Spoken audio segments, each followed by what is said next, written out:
আজকে সকালে ঘুম থেকে উঠেই মনে হচ্ছে যে দিনটা অনেক ভালো যাবে, কেমন যেন ফ্রেশ ফ্রেশ লাগছিল। এরপর দেখি না, আসলেই দিনটা অনেক ভালো গিয়েছে, সমস্ত কিছু খালি খাওয়ার উপরে।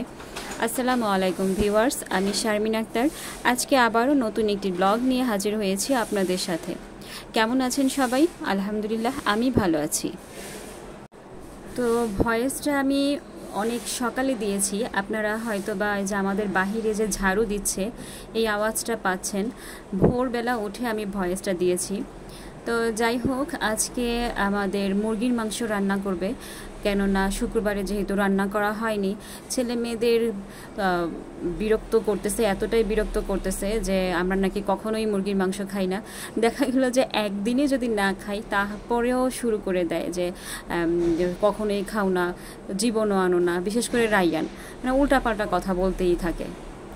তো আমি আজকে গ্রামীণভাবে মুরগির মাংস রান্না করব, যেটা কিনা আমি আমার শাশুড়ির কাছে দেখেছি। তো এর জন্য আমি শুকনো মরিচ নিয়ে নিয়েছি, শুকনো মরিচকে বেটে নিব। আমি গ্রামে দেখি যে আমি যখনই যাই দেখি যে ওনারা শুকনো মরিচটা বেটে খায়, ওনারা কখনোই গুঁড়া মরিচ খায় না। আর এমনিতে অন্যান্য তরকারিতে কাঁচা মরিচ খায়, গুঁড়া মরিচটা দেখি না যে ব্যবহার করে। তো আজ এই পর্যন্ত যারা আমার ভিডিও দেখছেন, আমার ভিডিওর কোনো অংশ ভালো লেগে থাকলে প্লিজ আমার ভিডিওতে একটি লাইক দিয়ে দিবেন এবং চ্যানেলটি সাবস্ক্রাইব করে আমার পাশে থাকবেন। আর অলরেডি যারা করে দিয়েছেন তাদেরকে অসংখ্য অসংখ্য ধন্যবাদ। তো এই পর্যায়ে আমি আলুগুলোকে আগে ভেজে নিয়েছি, খুব বেশি ভাজবো না, হালকা ভাজবো। আর এই তেলের মধ্যেই আমি চিকেন ভেজে নিব। তো তার আগে আমি চিকেনগুলোকে মেরিনেট করে রাখছি। আপনারা চাইলে টক দই দিতে পারেন, আমি লেবু চিপে দিয়েছি। তো আমি গুঁড়া মশলাগুলোকে পানি দিয়ে ভিজিয়ে রাখবো, এতে করে বাটা মশলার যে ঘ্রাণটা ঠিক সেইটাই আসবে। এই যে এত এত ফল দেখছেন সবগুলোই কিন্তু দেশীয় ফল, এখন পর্যন্ত ফরমালিনযুক্ত কোনো ফল আমরা খাইনি। ফল বলতে আম খাইনি ফরমালিনযুক্ত, হয়তো বা কিছুদিন পরে খাবো। কিন্তু এগুলো হচ্ছে আমার বোনের শ্বশুরবাড়ি থেকে এসেছে, আমার দুলাভাই নিয়ে এসেছে আমাদের জন্য। আর ওনাদের নিজেদের গাছের এই কাঁঠাল, আম, তারপর তাল, এগুলো আমাদের জন্য নিয়ে এসেছে। তো জানেন তো এই কাঁঠাল গাছের একটা নাম আছে, সেটা হচ্ছে বেকা গাছের কাঁঠাল। তো এই বেকা গাছের কাঁঠালগুলো খেতে যে এতটাই টেস্টি, আমরা প্রতি বছর এর অপেক্ষায় থাকি যে কবে বেকা গাছের কাঁঠাল খাবো। আর আমার গাজীপুর এলাকায় কিন্তু প্রচুর গাছ আছে, ফল গাছ আছে। এছাড়া আপনারা যারা গাজীপুর এলাকায় থাকেন তারা কিন্তু জানেন যে অনেক গাছ আছে গাজীপুর এলাকায়। আর আমার দুলাভাইদের এখানে প্রচুর গাছ আছে, ফলের গাছ আছে। তো আমি চেষ্টা করেছিলাম তালগুলো ভাঙার জন্য, একটা ভাঙতে পেরেছি আর বাকিগুলো হাজারো চেষ্টা করে পারি নাই। তো আমার আব্বা কেটে দিচ্ছে। আসলে আমরা এতটাই অকর্মণ্য ঢেকি যে কিছুই পারি না আব্বা আম্মাকে ছাড়া। তো আমার আব্বার তো হাতের অবস্থা একেবারে খবর হয়ে গিয়েছে, যতগুলো তাল দেখেছেন প্রত্যেকটা তাল সবাইকে কেটে দিয়েছে একটা একটা করে, আর আমরা সবাই আরামসে খাইছি। তো আব্বা বলতেছে আমার হাত দেখ ফুলে কি হয়েছে। আমি বসে পড়লাম আম খেতে, কেননা এত এত পাকা আম দেখে আমি আর টিকতে পারলাম না। আর রায়ান ছিল মাদ্রাসায়, ফাতিহায় চলে গেছে স্কুলে। তো আমি খেতে বসে পড়েছি, একটা একটা আম করে খাচ্ছিলাম। একটা আমি একটু পোকা পেয়েছি। তো যাই হোক, দেশি আম আর ফরমালিন মুক্ত আমে সামান্য একটু পোকা থাকতেই পারে, ওটা স্বাভাবিক। তো যে কোনো খাবারই আনলে সবার আগে আমিই খেয়ে থাকি। তো আমি মুরগির মাংস মেরিনেট করে রেখেছিলাম প্রায় 10 থেকে 15 মিনিট। এখন আমি যে আলু ভেজেছিলাম ওই তেলেই আমি মুরগিটা ভেজে নিব।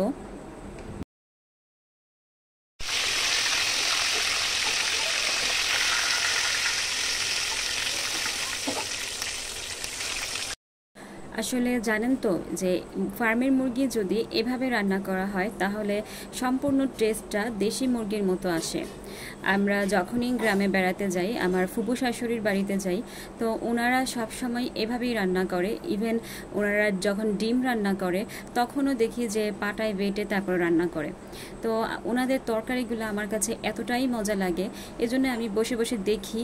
আমি সকালবেলা যাই যে কি আসলে কিভাবে ওনারা আয়োজন করে সেটা দেখার জন্য। দেখি একদম A to Z ওনাদের রান্নাগুলো দেখি যে পাটায় বেটে বেটে সব মশলা রান্না করছে। আমরা যেমন মশলাগুলো মশলাগুলো ফ্রিজে রেখে দেই বেটে, ওনারা কিন্তু তা করে না। ওনারা মানে প্রতিদিনের মশলাগুলো প্রতিদিনই বেটে বেটে খায়। এজন্যই কিন্তু গ্রামের মানুষ খুব বেশি অসুস্থ হয় না, ওনারা তাজা তাজা টাটকা খাবার খায়। কিন্তু আমাদের শহরের মেয়েদের এতটা সময় কোথায় বলেন? আমাদের হয়তো বা বাসা খুব বেশি কাজ নাই, তাও কম না। আমাদের বেশি সময় যায় কিসে জানেন? আমরা ছেলে মেয়ে আনা নেওয়া করতে করতেই আমাদের সময় চলে যায়। স্কুলে একবার দিয়ে আসো, একবার নিয়ে আসো, মাদ্রাসা একবার দিয়ে আসো, নিয়ে আসো, এই আনা নেওয়া করতে করতেই কিন্তু আমাদের সময়টা বেশি পার হয়। এজন্যই আমরা মশলা বাটাবাটি না করে ফ্রিজে রেখে দিই। আজকে আমি কেমন যেন খুব স্পিডে কথা বলতেছি, কেননা সকালবেলা খুব ভোর সকাল আর বাতাস আসতেছে, আমার কাছে খুবই ভালো লাগতেছে। তো মনটা এতটাই প্রফুল্ল যে কথাও মনে হচ্ছে যে অটোমেটিক্যালি আসতেছে। তো যাই হোক, রান্নাগুলো আপনাদেরকে দেখাচ্ছি যে কিভাবে কিভাবে রান্না করেছি। তো এই তো এখন আমি যে মশলাটা, গুঁড়া মশলাটা ভিজিয়ে রেখেছিলাম ওইটা দিয়ে দিয়েছি পেঁয়াজের ওপর। আসলে ঘ্রাণটা অনেকেই ভালো আসে, অনেকটাই বাটা মশলার মতো আসে। এটা হচ্ছে মানে উপস্থিত বুদ্ধি আর কি। উপস্থিত বলতে বলতে বাটাবাটির ঝামেলা ছাড়াই মশলার ঘ্রাণ পাওয়াটা আর কি। আপনারা যারা আমার ভিডিও দেখেন দেখবেন যে আমি বেশিরভাগই পানিতে গুলিয়ে তারপরে মশলাটা দিয়ে দিই। তো আমি এভাবেই রান্না করি। তো আমার মশলা কষানো শেষ, এই পর্যায়ে আমি যে চিকেনগুলো ভেজে রেখেছিলাম ওইগুলো দিয়ে দিব, ওইগুলো ভালো করে কষিয়ে নিব। পরিমাণ মতো লবণ দিয়ে দিব। তো ওইখানে মুরগিটা কষানো হতে হতে আমি আবারও চলে আসলাম আম গুছাতে। তো আমগুলোকে গুছিয়ে রাখছি আর গুছানোর নাম করেও একটা একটা করে খাচ্ছি। তো আমার ছোটোবেলার কথা মনে পড়ে যায়। আমার নানু বাড়ি অনেক আম গাছ ছিল। তো আমার বস্তা ভরে ভরে কিন্তু আম পাঠাইতো, আমি লুকায় লুকায় নিয়ে মাঠে যেয়ে খেতাম, যাতে কেউ না দেখে, কিছু না বলে। তো ওই অভ্যাসটাও এখনও রয়ে গেছে। এখন আমি আম খাচ্ছি। তো আবার দেখে আসি আমার চিকেনের কি অবস্থা। মাংস কষানোর মধ্যেই আমি যে আলুগুলো ভেজে রেখেছিলাম ওই আলুগুলো দিয়ে দিচ্ছি। তেলগুলো একটু কাঁচায় কুচায় দিতে হবে।